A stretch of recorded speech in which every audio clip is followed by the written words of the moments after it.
Hi everyone, welcome again to class 11th accountancy. Today I will discuss about accounting concepts. So let's start the session with the accounting concepts.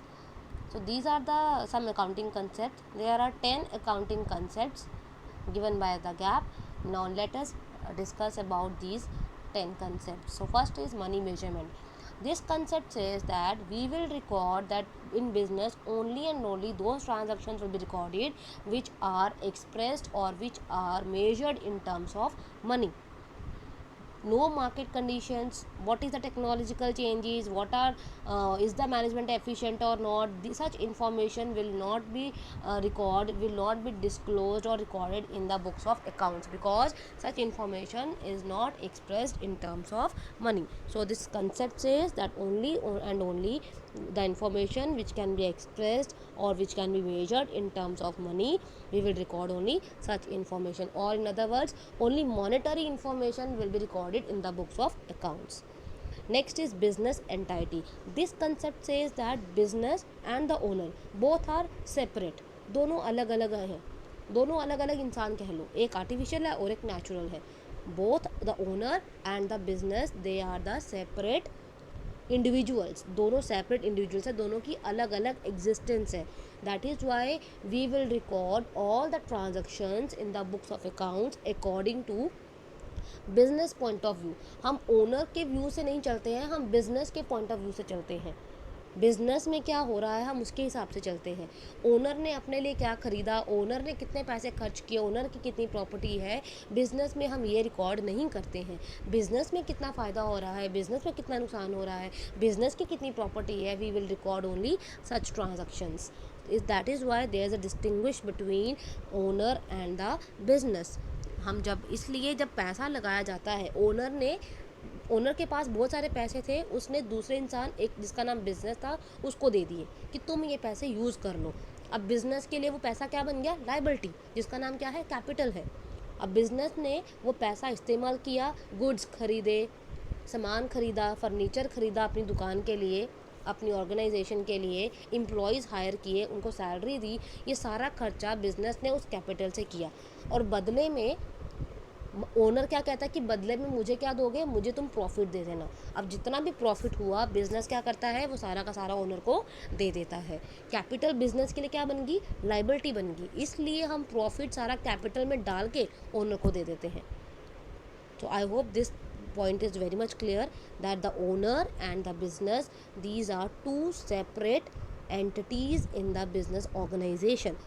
आप जितनी भी entries record करते हैं, हम खुद को ये मानते हैं that I am not the owner, I am the business, मैं बिजनेस हूँ.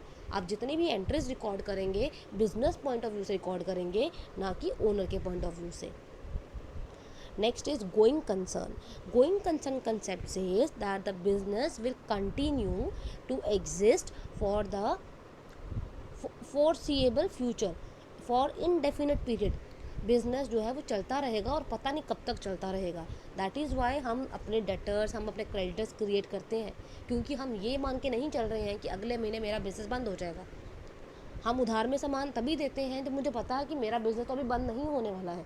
जब तक मैं अपना बिज़नेस बंद नहीं करूँगी, I will sell my goods on credit, I will purchase things on credit, because I know that my business will be for indefinite period. So according to this concept, all the financial statements should be prepared on a going concern basis. ये मान के हम अपनी records entries record कर रहे हैं कि मेरा बिज़नेस जो है ये एक ना रुकने वाला बिज़नेस है, हमेशा चलता रहेगा जब तक कि मैं खुद इसको ख़त्म ना कर दूँ. So according to this concept, that is why we are maintaining records. हम इसलिए तो रिकॉर्ड मेंटेन कर रहे हैं, because it's a going concern concept, क्योंकि ये चलते रहने वाला एक काम है, ना रुकने वाला काम है. That's why we all are maintaining the accounting records. Next is historical cost principle. This principle says that all the transactions, all the assets which we are purchasing, they will be shown in the balance sheet as in their original price.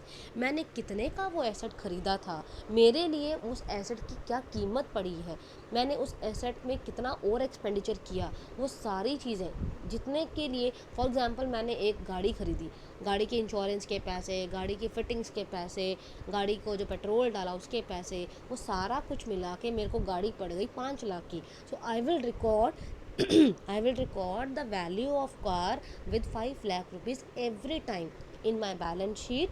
वो जो गाड़ी की value कितनी रहेगी, मैं 5 लाख ही दिखाऊंगी. But इसका मतलब ये नहीं है कि वो गाड़ी मेरे लिए हमेशा के लिए 5 लाख की रहेगी, ऐसा नहीं है. हर साल मेरे लिए मैं उस गाड़ी में से कुछ पैसे माइनस करती जाऊंगी, जिसको हम डेप्रिसिएशन कहते हैं. जितनी मैं यूज़ करूंगी वैल्यू उतनी थोड़ी कम होती जाएगी. तो मैं क्या करूंगी, इस प्रिंसिपल के हेल्प से मैं क्या करूँगी, उसमें से थोड़ी थोड़ी डेप्रिसिएशन माइनस करती जा लूँगी हर साल. But every year I have to show the machine value, the car value with 5 lakh rupees. For example, Amy bought a house. Amy ने एक हाउस खरीदा है $50,000 का 95 में. आज हाउस की मार्केट वैल्यू कितनी है, $1,50,000. However, he still records the house. लेकिन वो आज भी अकाउंटिंग रिकॉर्ड्स में हाउस की वैल्यू किस अमाउंट से दिखाती है, वो $50,000 से. This principle says that the original price of the asset should be shown in the balance sheet. Next is dual aspect principle. अब ये प्रिंसिपल क्या कहता है, that for every debit transaction there should be an equal amount of credit transaction. जितना आप debit में amount लिखते हैं उतना ही क्रेडिट में भी अमाउंट होना चाहिए according to this principle. For example, A commences business with 1 lakh rupees. A ने बिजनेस स्टार्ट किया 1 लाख रुपये से. एट दिस स्टेज कंपनी के पास कितना पैसा आ गया, कैश कितना आ गया, 1 लाख. और लाइबिलिटी कितनी बन गई, वो भी 1 लाख. इसका मतलब क्या है, डेबिट जो है वो क्रेडिट के बिल्कुल बराबर है, जैसे कि आपने अकाउंटिंग के क्वेश्चन में पढ़ा. So this principle says that every transaction entered into by a firm or an institution will have two aspects. One is debit and the other is credit. Next is accounting period concept. अब ये principle क्या कहता है, ये concept क्या कहता है कि बिज़नेस की जो लाइफ है उसको हम कुछ इंटरवल्स में डिवाइड कर देते हैं ताकि हम बिज़नेस की प्रोग्रेस को जान सकें. सो बिज़नेस की जो पीरियड है, बिज़नेस की जो लाइफ है उसको 12 महीनों में डिवाइड किया, यानी कि एक साल में, साल के एंड में, at the end of the year every concern has to show the profit और लॉसेज ऑफ द बिज़नेस, ताकि हम बिज़नेस में अपना फ़ायदा या नुकसान जान सकें कि कितना है. This is because the life of business is considered indefinite. और हम ऐसा इसलिए करते हैं क्योंकि हमने अभी पढ़ा कि जो बिज़नेस है वो गोइंग कंसर्न कंसेप्ट है, ना रुकने वाला काम है, ना रुकने वाला एक एंटिटी है, एक ना रुकने वाली एंटिटी है, ना रुकने वाला काम है एक. इसलिए हम क्या करते हैं, बिज़नेस की लाइफ को इन शॉर्ट इंटरवल्स में डिवाइड कर देते हैं. एक 12 महीने के टाइम में, after the end of every year, after every 12 months, what we have to do, we have to make the profit और loss so that we can जज the progress of the business. हम उसका result देख सकते हैं कि फ़ायदा हो रहा है कि नुकसान हो रहा है. Next principle is the objectivity. Now this concept says that every transaction should be available. Every transaction should carry some evidence. कोई evidence होना चाहिए, like कोई बिल, कैश बिल, क्रेडिट का बिल, उधार वाला कोई बिल, कोई भी एविडेंस साथ में होना चाहिए with the help of which we can verify the transactions. कि हम उसके कोई सबूत, कोई भी एविडेंस हम ट्रांजैक्शन के साथ लेके चलेंगे. लाइक कैश बिल हो सकता है, इनवॉइस हो सकता है जिसको हम उधार वाला बोलते हैं, कुछ भी, कोई भी एग्रीमेंट, कुछ भी जिसको हम ये मान के चलें that this is the proof of the transaction. Next is matching concept. Now this is very important concept. What happens now is, in this concept, every revenue and every expenditure incurred to earn that revenue should belong to the same accounting period. मतलब क्या हुआ, for example देके समझाती हूँ. For example, मैंने 100 books खरीदी और मैंने आई हैव परचेज 10 बुक्स. मैंने 10 किताबें खरीदी, 100 रुपये की एक किताब है. टोटल मैंने कितने पैसे खर्च कर दिए, 1000 रुपये. उसमें से मैंने 5 किताबें बेच दी और मैंने एक किताब 150 रुपये में बेची. टोटल मैंने कितने पैसे कमाए, 750. मेरे को कितना फ़ायदा हो गया, मेरे को फ़ायदा हो गया 250 रुपये का, क्योंकि मैंने वो 5 किताबें खरीदी कितने की, 500 की, बेची कितनी, 750 की. तो मुझे जो बेनिफिट हुआ वो कितना हुआ, 250 रुपये का. मैं 250 का नुकसान. अब कुछ बच्चे क्या बोलेंगे, मुझे तो 250 का नुकसान हो गया. कैसे, मैंने 1000 रुपये की किताबें खरीदी और 750 की बेच दी, तो 250 का तो मुझे नुकसान हो गया. लेकिन हमें ये देखना है कि मैंने जो किताबें बेची हैं, जो बेची हैं वो कितनी थी, वो पूरी की पूरी नहीं बेची है। मैंने सिर्फ 5 किताबें, 10 किताबें खरीदी थी, उसमें से मैंने सिर्फ 5 किताबें बेची हैं। तो I will count the expenditure of that 5 books only. उन 5 किताबों का मेरे लिए कितना खर्चा था, 500 रुपये। और वही 5 किताबें जब मैंने बेची तो मुझे फ़ायदा हो गया। तो मैंने कितने की बेची, 750 की। 500 का खर्च किया, 750 का बेचा, तो फ़ायदा कितना हो गया मेरा, 250 रुपये का। This principle says that for that revenue and expenses income to earn that revenue, कि जितना भी मुझे रेवेन्यू होगा, इनकम, जितनी भी मुझे इनकम हुई है और जितना मैंने खर्च किया उस इनकम को कमाने में, वो एक ही अकाउंटिंग पीरियड के होने चाहिए। So once the revenue is realise, जैसे ही हमें रेवेन्यू मिल जाता है, हमारा अगला स्टेप क्या होता है, हम उसको उस अकाउंटिंग पीरियड में डाल देते हैं। The matching concept implies that all revenues earned during an accounting year, whether received और not received during that year, and all cost incurred, whether paid or not paid during that year, should be taken into account while considering the profit or loss for that year। इस principal का कहना है कि हम जो भी कुछ खर्च कर रहे हैं और जो भी इनकम कमा रहे हैं, वो एक ही अकाउंटिंग पीरियड की होनी चाहिए। फॉर एग्ज़ाम्पल, मैंने अभी जो एग्ज़ाम्पल दिया आपको कि मैंने 1000 किताबें खरीदी लेकिन मैंने सिर्फ 500 ही बेची, तो आई will record the purchase of only 500, cost of only 500 books. मैं सिर्फ 500 किताबों, 500 रुपये को खर्च कंसिडर करूँगी, ना कि 1000 रुपये को कंसिडर करूँगी वाइल कैलकुलेटिंग माई प्रॉफिट और loss. Next is realization concept. This concept says that revenue should be recognized when the major economic activities have been completed।